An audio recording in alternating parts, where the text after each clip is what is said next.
I'm here in Medjugorje and I'm with Father. What's your name? Liam Kelleher. And so nice to have you back, Father. And it has been a long journey. What I like about you, you are a priest with full heart. You travel, you minister all over the world. I saw it on Facebook. And Our Lady talks about that we should pray and live from the heart. Can you explain a bit to people? A lot of people seem not to understand what that really means.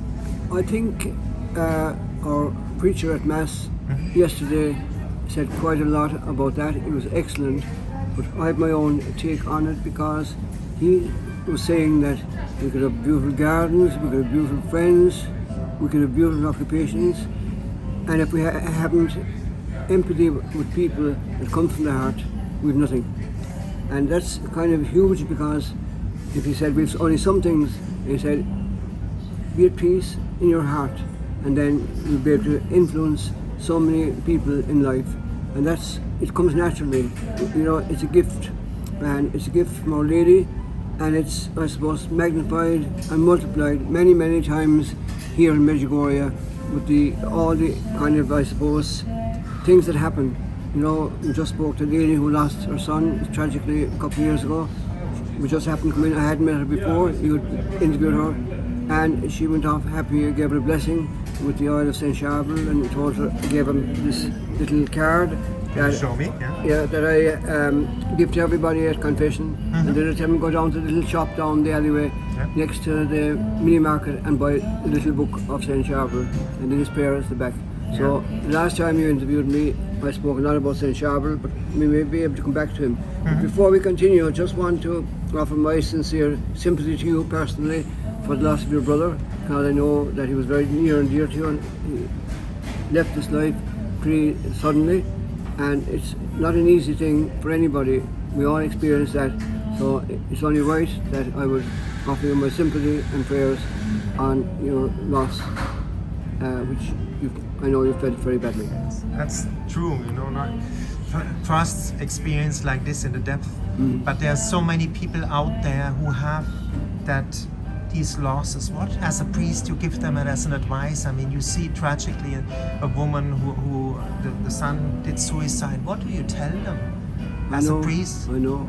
Well, again, this time exactly 2 years ago, and I was here for the apparition, the same experience happened to me, and I kind of, told the story of, being in Medjugorje for the apparition the day before, and one of the ladies that was organising out in the castle, she gave me a flower from the beautiful flowers that were there to welcome one of the visionaries, and then I brought that home with me and put it up on his coffin, and explained to my nephew, and explained exactly what it meant, and that the love of Our Lady was coming to share with them in their hearts, and that's the love. Maybe this is totally kind of, leading into that, and that was the thing that kind of gave them more hope. And after the Mass, this lady came up to me and said, what you said today has meant so much to me, because I went through the same experience. I think sharing, we all know the slogan, but sharing is caring, but it must have a meaning. We can say many things like that, but unless it has a meaning, unless it comes from the heart, it means very little. It's kind of words, I wouldn't say useless words, but words that are not effective if they're not coming from the heart. Yes, but maybe you see it as a priest as well, a lot of people are not reaching to that stage to be honest, authentic, and living from the heart. What would you tell them how to get there? I would tell them to go to Mary TV and tune into today's Mass. Father Kelleher, Capuchin, I think, from Donegal, gave a beautiful homily, and he's 60 years a priest tomorrow, and I am 56, and he looks younger than me, which is hard to believe, because nobody believes me that I'm 80 this year. And he gave a fantastic, I suppose, encouragement to people about confession, which is our first priority, Divine Mercy, that we tell people.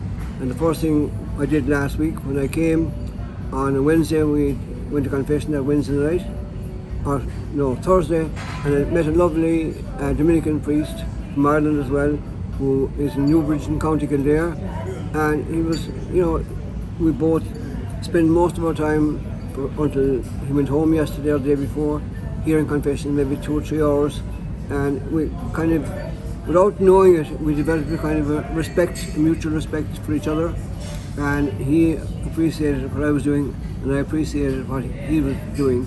So it's very, very important, as our friend Deirdre always tells us, support your priests, support your priests. And our priests today are kind of lost in a sense that have nobody really to give them the support they need, particularly in various parishes. And I suppose one other very, very prominent aspect of the confession here, a young man, when he's not so young, but he's finished his first year in the National Seminary in Ireland, where I think there are 40 students roughly preparing for the priesthood. And years ago, my uncle was ordained there way, way back. He died in 1954, so he said, there's only a handful there, but I think it's coming September, there are 26 new people coming in. But there were other colleges as well, like Thurles, Carla, where I was, where there were 200, St.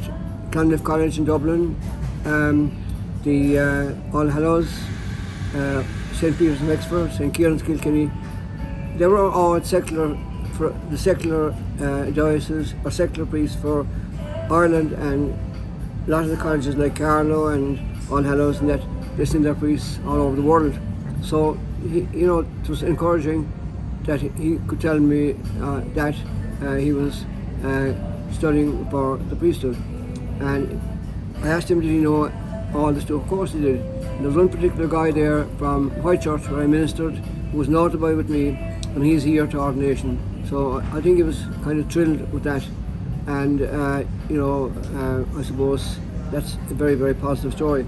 And also he told me that he was married and he had a family, and his wife died. So he is now studying for the priesthood. He's 1 year in philosophy done, and he's another 5 to go, so that's encouraging. And I told him, you'll be delighted, because in Whitechurch when I was there was a young, well, he wasn't young then, he was about the same age as myself, but he was in Carlow College with me way back in the 60s, and he left after 2 years and married and had 2 children, yes, 2 girls, and his wife died, and he decided to continue, but he had to do the 6 years. He didn't get any credit for the 2 years, and I was rather sad at that, but he went back, and he is wonderful. He was ordained. I missed his ordination in Cove because I came from hospital the day before after having a major heart attack, and I did go to his first mass, even though I had to sit down the day afterwards because it was a smaller crowd, and he's very, very happy. And he had a tough time because he went through cancer, setback during his priesthood. And then when he was ordained, he was in the parish, but there was very lot of tragedy. One particular occasion, there were 3 in the family, and one of the sons didn't get what he expected to get the farm, and he took it out and he killed his father and brother and mother, and that was a very, very tough thing for that young, well, not young, he was over 70 at that stage, when a couple of years ago when he experienced that. So you see in one hand all the love and all the joy that the priesthood brings to people, but you also see the tragedy. I've experienced many, many cases of self-harm during my ministry, and people say, does it ever bother you? Of course it bothers me, but it never impacts on my, it doesn't put me off, and I think that's very, very important. No matter what bad experiences we have in life, it's very, very important to rise above them and continue with the love of God and with that message from the heart. Unbelievable. And I think when you live from the heart, you can overcome this. Absolutely. There's no other way, because you see it here, like, the hundreds of people. I'm not sure, you probably would know better than I would, but they told me that on Monday night Tuesday night for the Mass for the anniversary, the crowd was bigger than for the youth festival, which was normally the biggest, and the number of priests was bigger. And I said, how many were here for the youth festival? And they said about 70,000. Yes. And then there were about 750 priests. So there was more than that if there were. And that's only an estimate. Isn't it extraordinary? Yes. And one particular year I was here for that. And I was always here in confession, but on the square outside the church where all the priests hear confession, you couldn't hear confession because there was no space, and I stayed there until I couldn't minister in that way anymore. So I just walked way back, right down towards the Mysteries of Light and the Risen Christ. And there were people way down there, the whole way down. And I sat down and I met another girl that was here. She was English, I think from Malaysia, her family, and she worked here since with one of the Vietnamese houses up near the Blue Cross. And she's going back again now I think in July, so I'm looking forward to meeting her. But I met her, and but what impressed me more than anything else, there were big groups of families with young children, all sitting down, listening. And they were there for 2 hours, and there was the word out of them. They were all praying, and they were all very, very, I suppose, happy. I think that's happiness. And the one thing that kind of bothers me more than anything else in Ireland, very, very few people, the parents don't bring them to Mass anymore. I think there's only about 1%, if there is that. Certainly in towns, maybe it's a little bit better in the country, but COVID has done an awful lot of damage, which it shouldn't have. A lot of people said to me, people will get the fear of God. I said, fear of God does nothing for people. It's the love of God that does something for people. You can't educate people out of fear. And that's probably what happened in the Irish Church for so many years. And it happened in Holland, it happened in Germany, it happened all over. Everywhere. Yep. Everywhere that people are dictated to, and you can't that. Now we're suffering for all that dictation. It's impacting a lot of priests who can't cope with it. It doesn't bother me. Like COVID, I came out here for COVID, during COVID, and I wasn't worried one bit about that. The only thing I have a huge regret about is taking the vaccine, because I had no choice. And if I didn't take it, I wouldn't be able to do anything for people. And during COVID, 2 of my stepsisters died, and I wouldn't have been able to attend their funeral services, one in Ireland and one in England, if I hadn't got the vaccine. But the one thing is, and I asked Father Leon yesterday, because he has, I think, the power to help people that took the vaccine to get it out of their system, because I'm bothered with this sinuses, every day since, and weakness in my legs, and I put it down to that. But I rise above it and say thanks for what I've got. I get around, I can travel, and I think it's very, very important. And again, it's the love that people have in their hearts for Our Lady, and Our Lady's love for us, that makes us keep going, and no matter. And people say to me, you're crazy, I was in America for 7 weeks, the end of December, January and February, and visiting people that I wanted to visit. We had no reunion this year for the first time in 80 years, and I'd gone to that for 25 years in Biloxi in Mississippi, but I still went and called to some of the priests that I'd met on the way, usually in New Orleans, Biloxi. I didn't go to Phoenix this time because to visit the Loretta nuns, because most of them have passed away as well. And then I went to San Francisco or Los Angeles to visit a lady that I met in '83 at her dad's funeral in the parish I was in, and went in '84 to stay with her at the Olympics. Went back in '87 during the time of Live Aid for Ethiopia, and ran a marathon in Cork at 6 o'clock in the morning. Went to the airport, went to New York, contacted friends in New York. We ran another marathon, went 3 hours, and then when I arrived in Los Angeles that evening, it was 11 at night, so I went off and ran for 3 hours and raised, not the money wasn't the important thing, it was helpful, about $5,000 at the time. And I officiated then a couple of days later at that lady's daughter's wedding. And then the other daughter qualified as a teacher, never taught, went to Maui for, I suppose, vacation, and worked in a restaurant, never left it, and that's for maybe, I don't know how long, maybe it's 35 to 40 years ago. And then the other sister moved to Florida, and then one time her mum was dropping me to the airport, in in Los Angeles to go to Maui, and we rang the girl in Florida, and she said, look, you never called to see me. I said, next time now we're coming, I'm going to see you. I went to Maui, I went to Australia and came back, and at the beginning of March her mum rang me saying she'd been killed in a motorbike accident with 3 small children, and I came out, and on St. Patrick's Day I officiated at her funeral.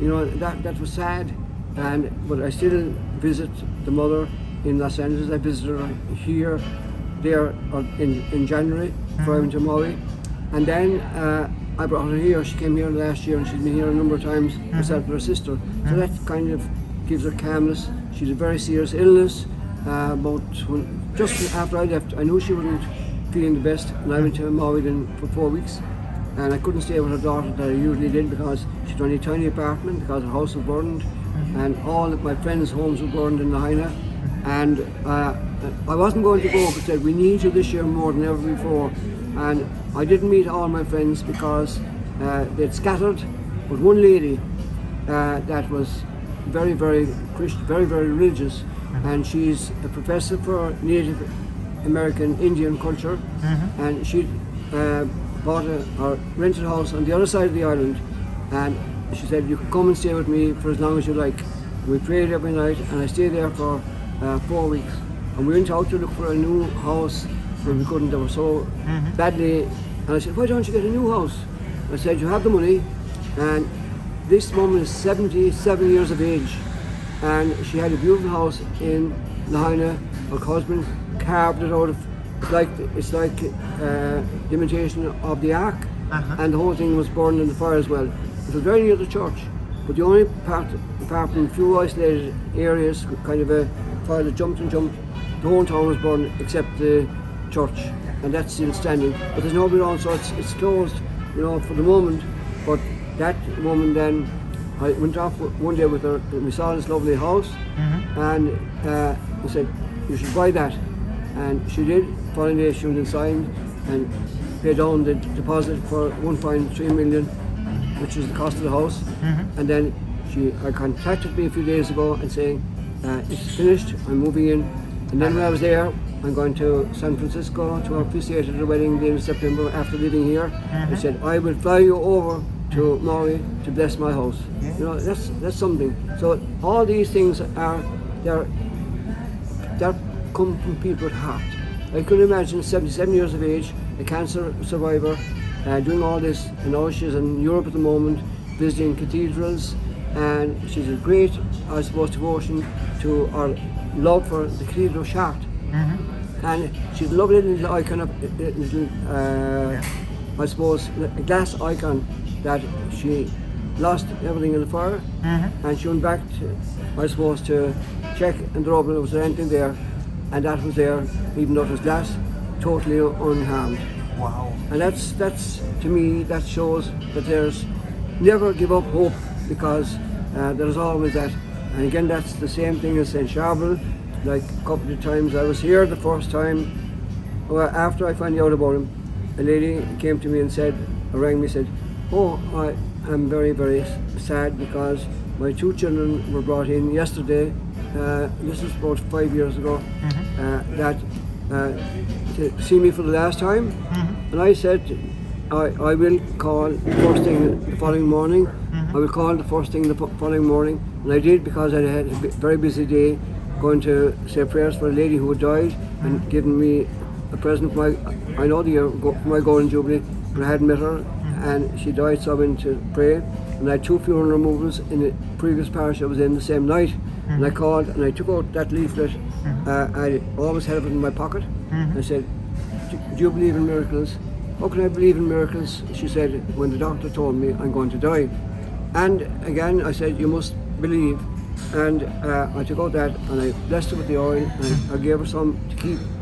We came out here, and the first thing that said our Father, I was going to say Leon, Father Leon said at the morning Mass, when he introduces the Mass, he said, if we don't believe in God when things are going well, how can we expect Him to help us when things are going bad? And that kind of resonated with me, and we all prayed here. When home, she was still in hospital but recovering, 3 weeks later, she went home from hospital, and I actually got a text from her yesterday, or I saw her post on Facebook, and I said, I'm praying for you here in Medjugorje. She was out with the 2 kids out in Florida, visiting at the moment. So that's extraordinary. And then going back to another one, like in COVID, this person that I was friendly with, I met her through sport. It's amazing people say, why are you stuck in the sport, or what do you see in this? Because it's a way of getting to people and influencing people. And she said, we never pray. My husband is gone to hospital with COVID. It's the early days and there's no hope for him. He's in intensive care. I said, right, I just pray this every morning in the mass online, and we did that every morning. And I said, you do the prayer as well. I told people to share that prayer and to pray for him. I didn't know him. I knew her because she was president of the national one of the Gaelic associations, Camogie Cigar Sport, and I'd met her in Philadelphia when I went to competition with all the Irish in Philadelphia the year before. And 6 months later, when the major broadcaster in Irish radio was on the radio in the morning, he actually he had a row, and he was kind of maybe got too much money he shouldn't. His name was Ryan Tuberty, and he left. And he said, the best news I've heard since the start of COVID, the man who has been longest in hospital with COVID is going home today.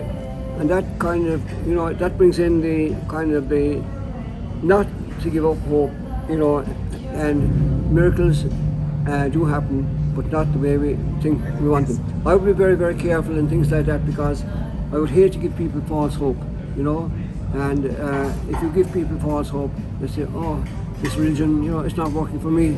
I said, and again, as I said at confession, I bless people with the oil of St. Charbel. I said, you pray to all the saints, St. Charbel, St. Padre Pio, who have the most miracles attributed. Again, that's a kind of a one that you don't make too much of, because there are all those saints as well, but that's kind of half official. But to me, it's not the selling point, if you like, to the comparison I'm making. We can pray to all the saints we want to and ask for their intercession, but there's only one blessing, and it's the prerogative of the Lord to grant what we seek, depending on maybe our circumstances or whatever plan He has for us. And that's the hope I give to people.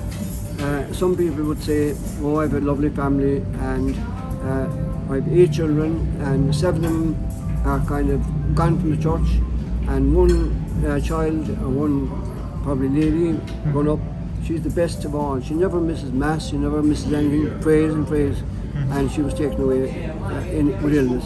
So I said, there's no good saying to people, or God's ways are not our ways, but it is true. It is true, and again, maybe you can say it too loudly to them, maybe, and I know they're going to a better place, but that's very little consolation when you lose one that's very near and dear to you. And I think, again, that's why I empathise with people like you that lost a brother, and various other people as well, that when you go through the process yourself, you can really kind of bring yourself down to the level of others, the same has happened to, and then you can help them. And again, that's the opening question you asked me about where all this comes from. It comes from the heart. I will go out today to Divine Mercy with a group, and I know the readings, because I was Mass this morning. It's a lovely reading, and so it's about forgiveness and sin, and I just let it flow, and I had a lovely little I suppose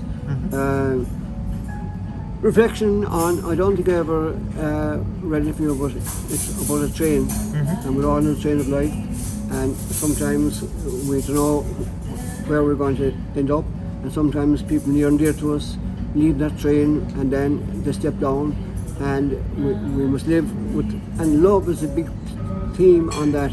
I would actually send it to you on your social media, and I think I really share that at the end, and I always say at the end of it, thank you for being one of the passengers on my train. Yes. And I think that's very, very important. And that's maybe the last point, or whatever you want to ask, is social media. I spend a lot of time, and I'm kind of praying in the sense that I don't spend so much time, but it works in the world we're living in today. And there was a song years ago, I'd say it's 40 years now, called, you heard of Bob Geldof, he was a singer, and he's the guy that actually started the Aid for Life Aid in Africa that I was talking about today, ran the 3 marathons for, and the song was I Don't Like Mondays. And the first line of that song is, the silicon chip inside my head is switched to overload. I think that's, and I really sad when I see little children of 6 months old or less, having these up to their eyes and watching stuff, and our brains will be frizzled before they get too old. But again, it's no good telling parents, you know, they have to learn for themselves, and we didn't reach the wave of damage that it's going to happen yet, because it's not happening long enough. The long-term thing is very, very serious. And you do have a response. We had a little nun in Cove there, and you probably saw it, shared it on Facebook. She was 90 years of age, fantastic amount of work, Mercy sister. And when I went to her little party, which was nice, like kind of a, you know, low-key, I took about 40 pictures and made a reel, and I said, Forever Young, you know, that song, Rod Stewart, and how many people watched that? 10.1 thousand, 10,100. And we've a lovely cathedral in Cove, and we've a lovely carol service every day, every year at Christmas. And the highlight of it is Holy Night, John Daly and Caroline Fire and another lady, Terry, they sing it with the choir, and I couldn't believe that 20,000 people watched that, you know, and people saying, why are you on the social media, why are you doing this? It is one of the major ways of reaching out to people, and you're doing exactly the same in promoting faith. I think that's very, very important, because they're not listening to preachers, they're not listening, well, the vast majority, some are, and they're not listening to, you know, parents. And I think in Ireland, only for the work the grandparents do, that it'd be very, very little, you know, children going to mass. They bring the parents, bring them to everything, to bring to football, to running, to soccer, to rugby, to everything, but they do not bring them to mass. And that's critical, I think. I maybe said earlier, I think maybe 1% of families go to mass. They all go at Christmas, you know, and you nearly have to get tickets because so many want to go to, I suppose. And that's a good sign in a sense, because it shows that they're deep down there, the spark of faith is there, but it's not, you know, developed, it's not nurtured. And again, we don't blame the children for that. We have a school near one of our small churches in Cove, and every Tuesday there's mass. And I always, if I'm there, because, you know, otherwise I'd have no mass, to ask to do that mass. And the First Communion children come down, and the beautiful prayers, teachers are brilliant, and they come. Confirmation class come down, there was, I think, 90. And I was actually here the day of confirmation. I went home the day after, and it was lovely to see a letter going out from the parish. Everyone that was confirmed on, I think, the Thursday, or Wednesday, because I went home the Thursday, or whatever, invited. The following Sunday was the Feast of Pentecost, which would be an ideal road. Sometimes our confirmation were always on a Saturday. You'd never see anybody on a Sunday, because some of them have hangovers, you know, from the celebrations. But they had 3 days to recover, and what I found out is maybe only a handful, maybe 2 or 3, they might have gone some other place, but that's all. They were only a token response to that. So again, we had no altar service during COVID. All the kids were invited, and it's very, very difficult to get the kids want to do it. When they go home, then the parents kind of don't encourage them. And another thing is, we have a beautiful youth choir in Cove, and that was gone during COVID as well. And the guy that is a teacher in the school organised that, and I went around to the schools encouraging children to join that choir, because he said you can get them all. His wife told me, you can get them all to football. we need them for the choir and for altar service. So I did that and got a few more. And he actually was the organist and the conductor of the choir in the Phoenix Park in Dublin for the Pope's visit a number of years ago, for Francis' visit. And then he kind of was disillusioned with the political system of what was happening. So in the local elections a few weeks ago, he went up for election and he got the last seat out of 7 for the district. And you know, even though I was not happy that he represented one of the recognised political parties, which I'm not going to say which one, but if people can come there in power, 2 groups joined together which were opposite poles apart, because one of the guys in it wanted to be the Taoiseach, and then the other fellow knew that he'd get his time on it, and that happened.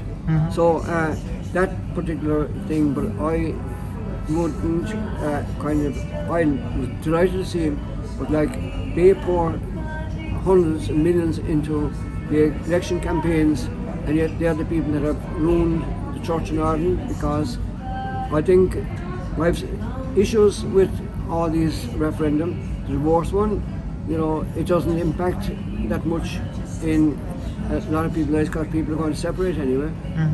The one on same-sex marriages, that's their, you know, I don't get involved. The church did and kind of condemned it, so you can't. But the other one is live and let live. I've major problems with the abortion referendum, and that other guy that was in Cork, I met him at a wedding about 4 weeks ago, and he was in Canada for 15 years, and he decided to come back, and he couldn't believe the change in Ireland, so he decided that he would go as an independent. And everybody said he was stone mad, because he was telling all the things I'm telling you about, you know, the going to mass, parents, you know, looking after their children, nurturing the faith, and it didn't, you know, sit well with a lot of people. And I met him at that wedding, and I just was attracted to him. And then I met his first cousin, who had come from New Zealand for the wedding, from Auckland, and I had visited the Capuchin house just down the road, and she knew some of the priests there, but most of them had died about 2000 since I was there. And I said, "What do you work?" "I work in the hospital in Auckland." I said, "What do you work at? What section?" He said, "I look after neonatal care. I spend the whole time trying to save the lives of children who have health issues, and yet next door they're killing the babies, you know, in the same hospital," which is, you know, and he's very, very strong in that. So I think she's going to stay in Ireland now to be nursing, but like, he got elected, and you know, it shows that people are hankering for something, but he's totally independent, and he got there on his own merits, and yet it proves that there are people out there that want to hear the right message. They don't want to be dictated like politicians do to people, or the church to people down through the years. They want the freedom to decide, but the freedom to decide is totally different to the decision that people made on the abortion issue, because I think that was bought by money, bringing in people from abroad and paying their, I suppose, buying votes for them. And I think the country has suffered greatly. But we know all those ills. We very rarely hear from the silent majority, and that politician that was elected and independent, he is no longer a silent minority, but he's a great influence for good. And I see his posts on social media, and they're excellent. And that's another reason why I wouldn't decry. I would never comment, or rarely comment, on controversies on social media. I just use it during the week. I had to knock off 10 people that I think most of them have died. But every other person I knew, because I had reached my quota of 5,000, and I added people that I met here, and you know, just because they wanted to see pictures and they see that. The one thing I must say is, I think I spend maybe too much time on it, and it kind of, that's maybe one of the reasons why I'm suffering from these allergies and sore eyes. But you know, that's my prayer and my wish here this time, is to, when I told that story to the group going home the night before, we actually had mass out when the Smarten church with the nun. There was a nun had to watch it, she gave it to the soldier, and then she was saved, and I'm not sure what the convent is. You probably were there anyway. And I quoted that thing. I said, go home. I said, don't. I suppose get involved too much in controversy through social media. You use it for the good it does, not for the evil or the bad things that are perpetrated by senseless people who use it for their own purpose, not for the glory of God. And you talked that a lot of parents, they don't know anymore the value of the Mass. Only 1% bring their children to Holy Mass. Can you explain what is the beauty of the Holy Mass? I don't know, it's just part of our faith. Like, it's difficult for me to say, because I grew up with it, just normal, like, and the Mass was in Latin and the priest was back towards us, and yet if we return to that, I think it would serve, you know, if that was happening and the churches were full, we should be able to accept. Like, when I was growing up, I was an altar server, I had my missal, I was able to see the translation, I was able to answer all the things in Latin, and now, you know, and other people had no books, and probably some of them mightn't even been able to read. They used their rosary beads.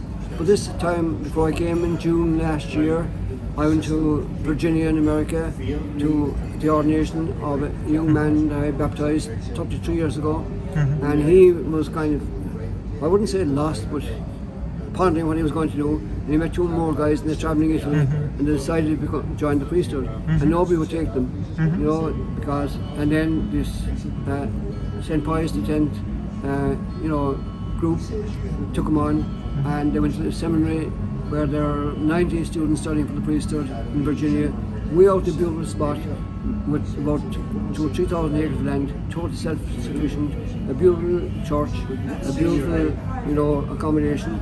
And I went over there and they gave me a long soutane because we don't, you know, wear them. And the bell was outside my door, 6 o'clock in the morning, that bell rang, and you had to go down to Mass and meditation and then breakfast. And then I was at breakfast and I said to the guy next to me, where are you from or how are you doing? You cannot talk during breakfast.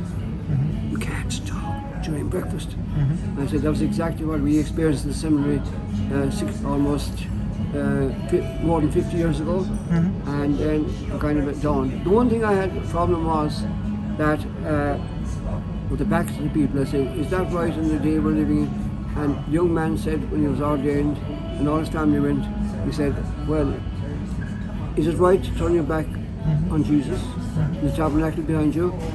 We all face the altar and we work on that particular way. The only other thing is they don't do much of concentrating.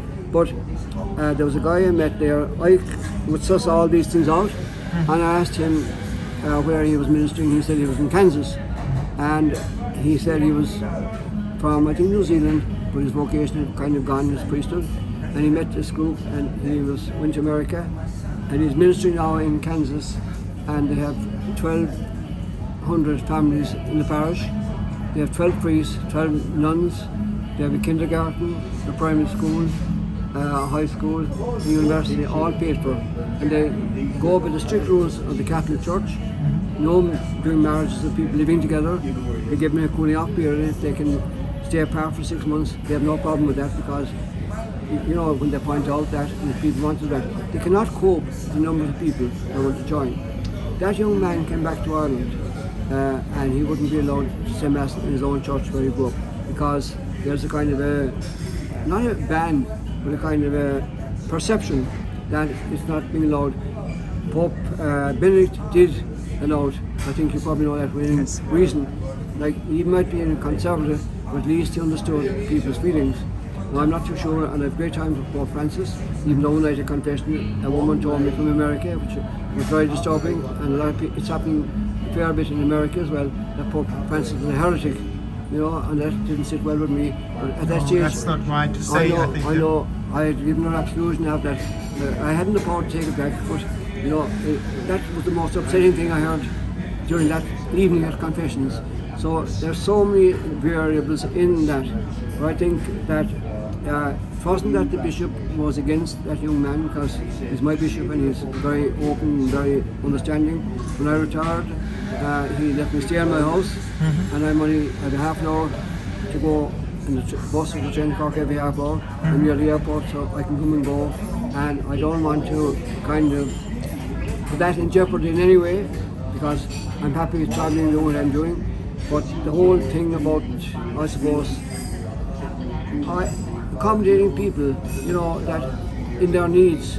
Like, I can never understand what that young man has gone through 7 years preparing for the priesthood, and he's full ordination, he's follower of Archbishop Lefebvre, and I read his book, which I got, and in France, when he was there, there's a very small percentage practicing, and you know, and again, it happened the exact same in Ireland. That was 30 or 40 years ago, and the exact same thing now has happened in Ireland, and it's, I suppose, endemic of it's endemic of all of Europe. You know, that is happening in the church today. So I think really we should be, I suppose, careful in a sense about what's happening, but also we mustn't lose hope, because hope is very, very important. So all these things, what I'm talking to you today about, it's not prepared or anything like that. It comes from the heart, and that's the question you asked me about. Where does love come? Where does love for Our Lady come from? The heart. Where does the Sacred Heart? Where does that love come from? The heart. Where does Saint Faustine's love come from? The heart. And if all those come from the heart, who are we to, I suppose, put restrictions on people? Also follow the dictates of our conscience, follow within reason the dictates of the church, even though sometimes we might agree with them, but we have to base our life and our faith on something that is uplifting. And I think, again, you asked me at the beginning about where love is. I think I've tried to explain in a very roundabout way where that comes from. Yeah, I can see, Father, because you're on passion, how you talk, you're on fire. Yeah. And people should be on fire. That's what Jesus said in the book of Revelation. Lukewarm, I spit out, hot or cold. No? Yeah. And what do you tell people who, I don't know, who never learned to live from the heart? You know, who are, maybe the life made them hard. What would you tell them? I wouldn't tell them anything. I just kind of tell them to pray. And you can't give advice to people like that, because they won't listen, and you're upsetting them more. You can't preach to them. You can be an example to them.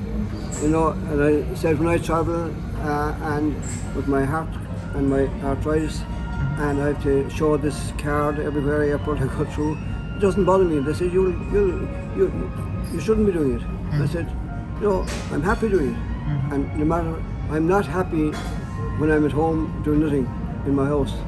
I'm happy when I'm out among the people, I'm happy when I'm travelling, I'm happy in Medjugorje, and yet I found it difficult this time because I don't know, the weather, the heat or whatever, but since the last couple of days when I'm kind of free, I'm in a much better place, you know. But again, I suppose on my prayer wishes here that it will continue, and again, people like you promoting that faith as well, I think that's very, very important, and that's showing love for people as well. And I think that's what it is. People have to ask themselves, where am I happy? To find the vocation. A lot of people look around, what is my vocation? Where are you the most happy? No, isn't that you were a trainer for athletics? Yeah. I think the runners, they were the most happy to run, no? And football and all these. Yeah.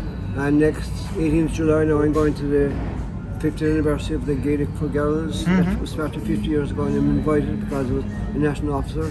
I should have been going home tomorrow, but our flights are cancelled to Cork.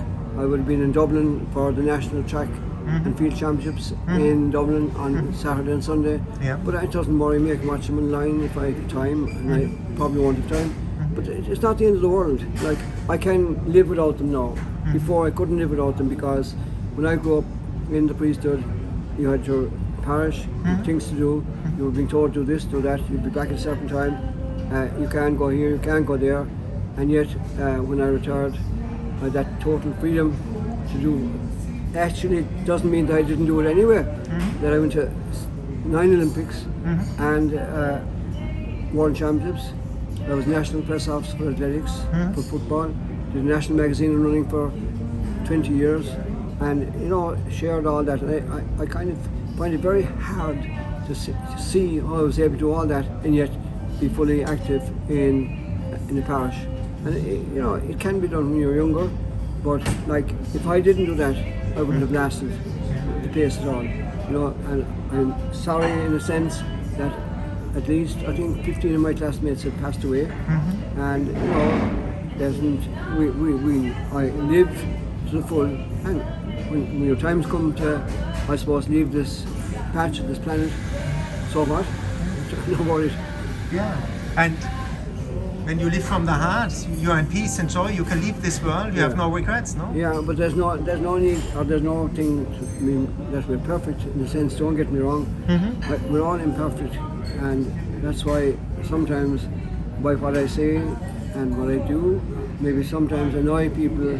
Maybe I'm challenging them, but if you can't challenge, if you're challenging them, you're also challenging yourself. And you have to be relevant in the society we're living today. And I'd never give up hope. I'm always saying to kids, don't give up hope.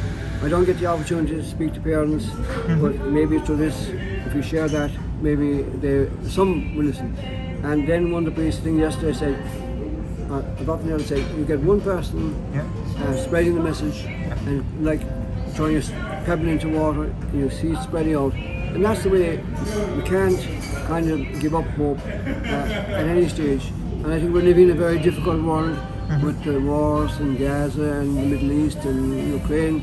And people are saying, you're going to your 10th Olympics in Paris? I said, no, I won't, because I think Paris is a very volatile city, and it's right open for an attack or strikes or that. And I don't want to get into that environment anymore, because you're there and you're thinking, is there something going to happen? The same reason I'm going to Beijing for the Olympics, because of that. And I didn't go to Athens for another Olympics because I felt the same. And yet I had no trouble going to Rio or London or Sydney or Munich, the first one, or Atlanta or Barcelona or Montreal, or all the other ones. I went to World Championship in that because I felt comfortable. And I feel, and a friend of mine is the meet organiser for track and field at the Olympics. And when I was in Budapest last year, when I was shocked to get one night, just got me even onto the track. He said, I've done so much reporting and stuff like that I was entitled to be there. And he did the same for me the year before in Oregon, in Eugene, Oregon. And again, I think I'd finish with this kind of story because I went over there. I'd love to go to Oregon because in 1972 there was a famous athlete called, and he was from Oregon, and Steve Prefontaine, and he didn't get a medal in Munich, but he was killed in a car crash shortly afterwards. And I always wanted to go there to see the rock where he crashed his car and he was left there dying by the fellow who caused the crash. And I went over and I was up in Seattle visiting a friend. I went down to Oregon then, and Eugene, where the World Championships were on, and some of the athletes, there were very few Irish athletes. A friend of mine, Caleb, said, look, we haven't a bed, maybe you can stay, bring your bag and we'll put you someplace for a few days. But I had my bag with me and I spent 3 hours walking around Eugene. I couldn't find any hotel. And then eventually I said I'd get a taxi out, but it was too late. They'd all gone to the stadium, so I couldn't bring my bag into the stadium, so I kept the taxi driving around until I saw the sign for a hotel that was vacant, which was very few. And to the keep of a place, I think it cost me $250, and it was terrible. Got no breakfast, and they said I'd go to the church to go to Mass, and the church was only about 500 metres away, but I didn't realise that, so I ordered a taxi and he came late, so I missed the beginning of Mass.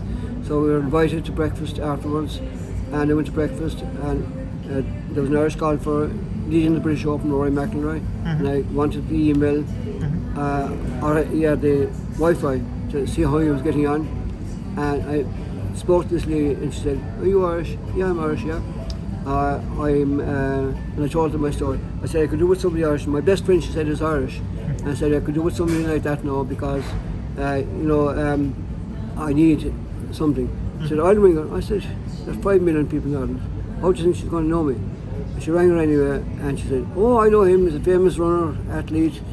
reporter, coach, and she came and collected me. She was actually maybe distant cousin. Her maiden name was Kelleher. I knew her sister was an athlete. I knew her dad fairly well, and her husband's brother was the vice president of the University, of Oregon, and he was in charge of the accommodation and the food for all the athletes of the World Championship. But I didn't need that because I stayed with him for 4 days, and they brought me to all the different places I wouldn't have seen. His wife was the lady that collected me. She was the physio for the track team. Her daughter ran with the team, with the college, and she declared touring for Ireland because her mother was Irish. And the following December, we were up in Donegal, and she ran the national championships under 20, I think, and won it, and represented Ireland in Milan, or touring in Milan in the European. She came back again this year and was in, I think, Brussels for the thing, and she qualified for the 10,000 in Rome and did very well, one of the youngest competitors in it, and that was amazing. And now she's gone in the national championships in Ireland. But the follow-up to the story is I went up to visit another lady in Seattle on my way to Alaska. And this other lady had been a very good athlete when she was young, and she went to Providence College, and her main rival was Sonia Sullivan, who had subsequently won 4 or 5 world championships and was second in the Olympics. And this lady that ran against her, Anita, was brilliant, but she got injured when she went to Providence, and she had to retire. She could never run again. And I visited her, and then I went up to Alaska. I brought a band to Ireland for my Golden Jubilee that I had met in Hawaii, the leader, and he brought the full band. They paid for their travel and their accommodation for 2 weeks, and they played at all my masses and functions after my Golden Jubilee. And she was the beautiful violinist. She was from Alaska, so her mother, I invited myself to Alaska, and I met her family, her grandparents, and stayed up on the ridge. And the people in Oregon, they had been up in the same ridge living for a number of years before they went to Oregon, and as she was the physio, and I was up in the same place. Now, the last thing was that when I went up there, they were living in Fairbanks near the thing, but they gave me the time of my life for the week. Now, her grandparents and her uncle and their family, they're coming to Ireland and staying with me in the end of August or the end of July before I come out here, and they'll stay with me for the 5 days, and then I'll see them off on their own for 2 days because they'll be coming out here. And it shows the way things, like life is a circle, and anything you do, there's a meaning, to think of all those things. And even when I was in Hawaii this year, they bring the priests out if they do mass for a dinner after in the evening, and this guy was sitting beside me, and he was from Chicago, provincial of the Jesuits, and the guy next to him was the former pastor of Lahaina, and I was staying with this lady that I told you about, that her house got burned, and I mentioned the name, and I said, the guy that was pastor in Lahaina, I said, did you know Peter? Yeah, I've heard, I didn't kind of know her that well. And the guy next to me said, Peter, I'd love to meet her. He said, because her cousin in Chicago, when I was coming here for a few weeks, make sure you look up, because he didn't know her just at the time. And I said, I'm staying with that woman.